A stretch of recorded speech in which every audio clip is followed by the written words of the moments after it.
শুভ সকাল। আজকে সকালে ঈদ। সবাইকে জানাই ঈদের শুভেচ্ছা। আর ঈদের দিন সকালে দেখেন অনেক কিছু আইটেম বানানোর কাজ চলতেছে। আর অনেক ব্যস্ততার মধ্যে আছি। কারণ কিছুক্ষণ ব্যস্ততার মধ্যে এই যে আইটেমগুলো বানানো শেষ হলেই কিন্তু ফ্রি হয়ে যাব, তখন ঘোরাফেরা চলবে। তো মিষ্টি বানাচ্ছি, আর এই মিষ্টিগুলো বাসায় বানালে খেতে অনেক বেশি ভালো লাগে। এজন্য কিন্তু বাসায় মিষ্টি বানানো হচ্ছে। আর মিষ্টিগুলো আমার এই যে ভাজা হয়ে গেছে, তারপর তেল থেকে ছাঁকিয়ে উঠিয়ে নিলাম। এদিকে আমি শিরা কিন্তু আগের থেকে তৈরি করে রাখছি। এখন শিরাতে কিন্তু দিয়ে দেবো, তো দিয়ে দিলাম শিরাতে। আর মিষ্টিগুলো এখন শিরাতে দেওয়ার পরে কিন্তু আমি এখন এই যে একটা পাতিল উঠাই দিয়েছি, ডালচিনি, তেজপাত আর তেল দিয়েছি। দেওয়ার পরে যে আমি মানে আজকে বুটের ডালের বরফি বানাবো, তো তার জন্য আমি মিক্স করে ব্লেন্ড করে নিয়েছি আগে থেকে সিদ্ধ করে ডালগুলো। আর এখন দিয়ে দিলাম, দেওয়ার পরে যে একটু নাড়া দিয়ে নিচ্ছি। তারপরে এই পর্যায়ে আমি এখন দিয়ে দেবো এই যে এখানে পাউডার দুধ লিকুইড করে গুলিয়ে নিয়েছি, সেটা কিন্তু মানে দিয়ে দিলাম।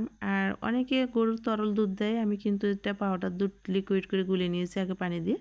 তারপরে দিয়ে দিলাম, এখন নিয়েছি চিনি। আর যেহেতু বরফি বানাবো, চিনির পরিমাণটা একটু বেশি লাগবে, তো দিয়ে দিলাম চিনি। তারপরে যে নাড়াচাড়া করতে অনবরতভাবে নাড়াচাড়া করতে থাকতে হবে, নাহলে নিচে লেগে যাওয়ার সম্ভাবনা থাকবে। তো দেখেন চিনি দেওয়ার পরে কিন্তু একদম পাতলা হয়ে গিয়েছে বেটারগুলো। আর এখন নাড়াচাড়া করে দেখলাম একদম আঠালো হয়ে গিয়েছে, একদম মানে হওয়ার পর্যায়ে হয়ে গেছে, নামিয়ে নিলাম। তারপর একটা বড় ডিশে করে মেলাই দিলাম। দেওয়ার পরে যেভাবে করে মেলাই দিয়ে কিছুক্ষণের জন্য ঠান্ডা করতে রেখে দিলাম। আর এইদিকে আমি এখন পাঁপড় ভাজবো তেলে, সেজন্য পাঁপড়গুলো ভাজতে দিয়ে দিলাম। আর এই যে পাঁপড়গুলো মানে ভেজে নিচ্ছি। আর এই পাঁপড়গুলো খেতে অনেক বেশি ভালো লাগে।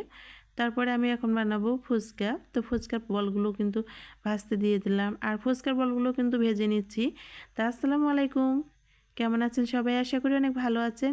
আলহামদুলিল্লাহ, আমিও আপনাদের দোয়ায় অনেক ভালো আছি। এদিকে আমার ফুচকার বলগুলো ভাজা হয়ে গেল, তেল থেকে ওঠাই নিলাম। তারপরে যে রেখে দিলাম। দেওয়ার পরে এখন আমি এই যে মানে মাংস সব কিছু দিয়ে মলঙ্গি করে দিয়ে দিয়েছি। তো রান্নাটা এখন চুলাতে উঠে দিয়েছি। আর মাটির চুলাতে মাংস রান্না করলে খেতে না অনেক বেশি মানে সুস্বাদু হবে। আর এদিকে আমার মানে বুটের ডালের বরফিগুলো ঠান্ডা হয়ে গিয়েছে, তো সেটা আমি এখন পিস পিস করে যে কেটে নিচ্ছি। আর কাটাও আমার হয়ে গিয়েছে। তো এই বরফিগুলো খেতে অনেক বেশি মজা লাগে। তো এই যে কন্টেনারে মানে উঠাই নিয়েছি। আর কিছুটা কিন্তু এখনও মানে ডিশে আছে, সবগুলোই কিন্তু মানে বক্সে ধরিনি। তো দেখেন কার কার এই বুটের ডালের হালুয়া মানে বরফি